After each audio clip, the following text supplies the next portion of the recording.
ഇടുക്കി കാഞ്ചിയാർ മേഖലയിൽ നിരവധി വീടുകളിൽ കവർച്ചാശ്രമം. ഉറങ്ങിക്കിടന്ന വീട്ടമ്മയുടെ മാല മോഷ്ടാവ് കവർന്നു.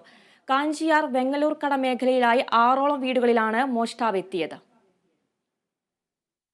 പുലർച്ചെയാണ് വെങ്ങാലൂർക്കടയിൽ ഒന്നിലധികം വീടുകളിൽ മോഷ്ടാവ് എത്തിയത്. ഉറങ്ങിക്കിടന്ന വീട്ടമ്മയുടെ മാലയും മോഷ്ടാവ് അപഹരിച്ചു.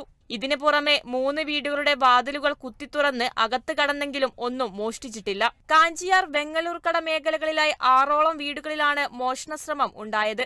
പ്രദേശവാസി ജോസിന്റെ ഉടമസ്ഥതയിൽ ആൾതാമസമില്ലാതെ കിടക്കുന്ന വീടിന്റെ വാതിൽ കുത്തിത്തുറന്ന് അകത്ത് കയറി മേശയും മോഷ്ടാവ് കുത്തിത്തുറന്ന് പരിശോധിച്ചു.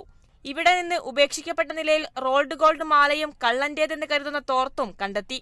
പ്രദേശവാസി ജോബിയുടെ വീടിന്റെ അടുക്കളവാതിൽ തകർത്താണ് കള്ളൻ അകത്ത് കയറിയത്.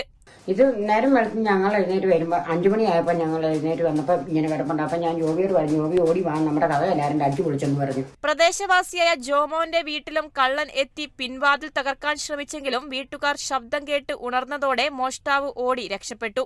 മറ്റൊരു വീടിന്റെ പിൻവാതിൽ വാക്കാത്തി ഉപയോഗിച്ചാണ് തകർക്കാൻ ശ്രമിച്ചതെങ്കിലും പരാജയപ്പെട്ടതോടെ മോഷ്ടാവ് വാക്കാത്തി ഉപയോഗിച്ച് കടന്നുകളഞ്ഞു. ഇത് ശരിക്കും പറഞ്ഞു കഴിഞ്ഞാൽ രാവിലെ ഞങ്ങൾ എഴുന്നേറ്റ് വന്നപ്പോൾ ഇവിടെ നമ്മുടെ അതല്ലാതെ വാക്കത്തിരിപ്പുണ്ടായിരുന്നു. വാക്കത്തി കണ്ടു കഴിഞ്ഞപ്പം അതെന്താണ് സംഭവം എന്നിവിടെ അന്വേഷിച്ചു. അപ്പൊ എന്തെങ്കിലും കള്ളന്മാരെ എന്തെങ്കിലും വന്നതായിരിക്കാൻ സാധ്യത ഉണ്ടെന്നുകൊണ്ട് ഇവിടെ എവിടെയെങ്കിലും കള്ളം കയറിയിട്ടുണ്ടോ എന്ന് അന്വേഷിച്ചപ്പോൾ ഇവിടെ അടുത്തൊരു വീട്ടിൽ കയറിയിട്ടുണ്ട്. അതറിഞ്ഞു കഴിഞ്ഞ് വന്നപ്പോൾ നമ്മൾ കതക് പരിശോധിച്ചു. അപ്പൊ കതകിന്റെ 4 ഇടത്തായിട്ട് കമ്പിക്ക് കുത്തി ഇതിന്റെ പൂട്ട് തകർക്കാനുള്ള ശ്രമം നടത്തിയിട്ടുണ്ട്. അപ്പൊ ഇത് തുറക്കാൻ കഴിയാഞ്ഞുകൊണ്ടാണ് ഇവിടെ കള്ളം കയറാഞ്ഞെന്ന് മനസ്സിലായി. നാട്ടുകാർ വിവരമറിയിച്ചതിനെ തുടർന്ന് രാത്രിയിൽ തന്നെ പോലീസ് സ്ഥലത്തെത്തി പരിശോധന നടത്തിയിരുന്നു.